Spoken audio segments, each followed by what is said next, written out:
తెలంగాణలో బోనాల ఉత్సవాలు ఘనంగా జరుగుతున్నాయి. ముఖ్యంగా జంట నగరాల్లో సందడి ఎక్కువగా కనిపిస్తోంది. సికింద్రాబాద్, ఉజ్జయిని మహంకాళి బోనాలు అంగరంగ వైభవంగా కొనసాగాయి.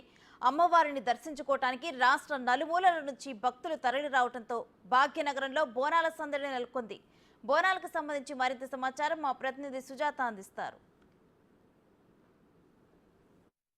సికింద్రాబాద్, ఉజ్జయిని మహంకాళి అమ్మవారి బోనాలు ఇప్పటికే భక్తులంతా సమర్పించారు. అమ్మవారిని దర్శించుకోవడానికి ఉదయం నుంచి దాదాపు 5 లక్షల మంది భక్తులు అమ్మవారిని దర్శించుకున్నారు. ప్రతి ఏటా అమ్మవారి దర్శనం కంటే ఈసారి అమ్మవారిని దర్శించుకున్నటువంటి భక్తుల సంఖ్య పెరిగింది.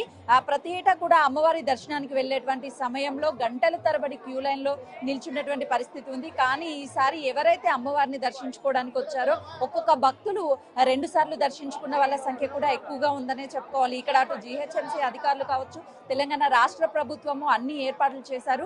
వర్షం పడుతున్నప్పటికీ ఎవరైతే దర్శనానికి వెళ్తున్నారో ఆ భక్తులకి ఎలాంటి ఇబ్బందులు కలగకుండా అటు జీహెచ్ఎంసీకి సంబంధించినటువంటి జీహెచ్ఎంసీ అధికారులు ఇక్కడ అందరినీ ఏర్పాటు చేశారు. మరోవైపు అటు పోలీస్ సిబ్బంది పూర్తి స్థాయిలో దర్శనానికి వెళ్ళేటువంటి వాళ్ళకి ఎలాంటి ఇబ్బందులు కలగకుండా వెంటనే దర్శనం అవ్వడానికి కూడా పోలీసులు పూర్తి స్థాయిలో అయితే మాత్రము ఎక్కడికక్కడ పూర్తి బందోబస్తును ఏర్పాటు చేసినటువంటి పరిస్థితి ఉంది. చూస్తున్నాం కదా, పోలీసులు క్యూ లైన్ లోకి వెళ్ళేటువంటి భక్తుల్ని, అదేవిధంగా దర్శనానికి వెళ్ళేటువంటి సమయంలో వెళ్ళేటువంటి భక్తులకి ఎలాంటి ఇబ్బందులు కలగకుండా దర్శనం అయ్యేంత వరకు పోలీసులు దగ్గర ఉండే ఎవరైతే వృద్ధులు ఉంటారో, చిన్న పిల్లల వాళ్ళు ఉంటారో వాళ్ళందరినీ కూడా స్వయాన లోపలికి తీసుకెళ్తున్నటువంటి పరిస్థితి ఉంది. ఎందుకంటే అటు ఉదయాన్నే ముఖ్యమంత్రి రేవంత్ రెడ్డి అమ్మవారిని దర్శించుకున్నారు. ఆ తర్వాత మంత్రులు, అదేవిధంగా హైదరాబాద్ మేయర్, డిప్యూటీ మేయర్ ప్రతి ఒక్కరు కూడా అమ్మవారిని దర్శించుకున్నారు. ఈసారి గత ఏడాది కంటే ఈసారి బోనాల ఏర్పాటుపై అటు భక్తులు కూడా ఆనందం వ్యక్తం చేస్తున్నారు.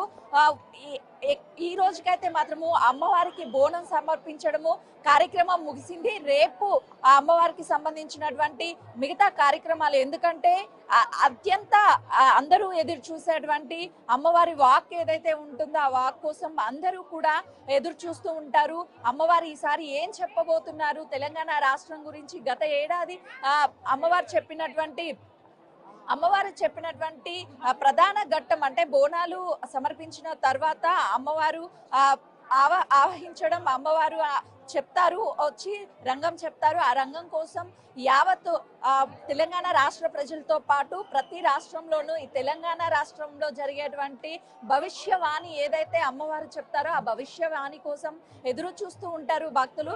ఈ రోజుకైతే మాత్రము ఈ ప్రధాన ఘట్టాలు ఏవైతే ఉన్నాయో ముగిసాయి. మరికొద్ది సేపట్లోనే అటు అమ్మవారికి సంబంధించినటువంటి ఈ ఏదైతే అమ్మవారికి సమర్పించినటువంటి బోనాలన్నీ అయిపోయాయి. ఆ తర్వాత భక్తులకి సంబంధించినటువంటి భక్తులు కూడా దర్శనం చాలా సంతోషంగా చేసుకున్నామని చెప్తున్నారు. కాబట్టి ఈ రోజుతో ప్రధాన ఘట్టం ముగిసిందనే చెప్పుకోవాలి.